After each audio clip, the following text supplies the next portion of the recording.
प्रभु भोलेनाथ के चरणों में मेरा कोटि कोटि प्रणाम। आप सभी शिव भक्तों को जय शिव शंकर। स्वागत है आप सभी का सावन माह महात्म्य के अंतर्गत। आज हम 12वें अध्याय का श्रवण करेंगे। प्रभु शंकर ने सनत कुमार से कहा, हे मुने, आज मैं श्रावण महीने के शुक्ल पक्ष के तृतीया तिथि के शुभ स्वर्ण गौरी व्रत को कहूँगा। सुबह स्नान आदि से निवृत्त होकर संकल्प करे, 16 उपचार से शिव पार्वती का पूजन करे, महादेवी भवानी के व्रत के पूर्ति के 16 बायने दंपतियों को दे। चावल के पिसान से निर्मित 16 पकवान बांस की टोकरी में रखकर वस्त्रों से युक्त कर सपत्नीक 16 ब्राह्मणों को बुलाकर कहें, मैं व्रत की पूर्णता फल पाने के लिए देता हूँ।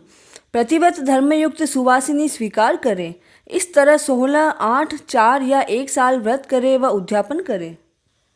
सनत कुमार ने प्रभु शिव से कहा, हे देव, इस व्रत को किसने किया, इसका क्या महात्म्य है और इसकी उद्यापन विधि क्या है, आप मुझे बताएं। तब प्रभु शंकर ने कहा, हे सनत कुमार, इस व्रत को किसने किया, इसका क्या महात्म्य और इसकी उद्यापन विधि क्या है, इसकी कथा मैं तुम्हें सुनाता हूँ। सुविला नाम का एक प्रसिद्ध नगर था। वहाँ का राजा चंद्रप्रभ था। उसके 2 रानियाँ थीं, एक महादेवी व दूसरी विशाला। राजा को बड़ी रानी महादेवी अति प्रिय थी। एक दिन राजा शिकार खेलने जंगल में गया। वहाँ सिंह, शार्दूल, वारहा, अरना, भैंसा, हाथी का शिकार कर राजा प्यास के कारण परेशान हो रहा था। राजा ने अप्सराओं के तालाब को देखा, वहाँ जाकर जल पिया। वहाँ अप्सराओं को भक्ति के साथ गौरी का पूजन करते हुए देखा। उनको राजा ने पूछा, आप यह क्या कर रही हैं? वे बोली, राजन, हम स्वर्ण गौरी का व्रत करती हैं। राजा ने उनसे विधि पूछी व फल पूछा। तब उन्होंने कहा, हे नृपपति, सावन शुक्ला तीज के दिन स्वर्ण गौरी नामक व्रत किया जाता है। इसमें शिव व पार्वती का पूजन होता है। 16 तार का धागा अपने दाहिने हाथ में पुरुष व वाम हाथ में स्त्रियां पहनती हैं।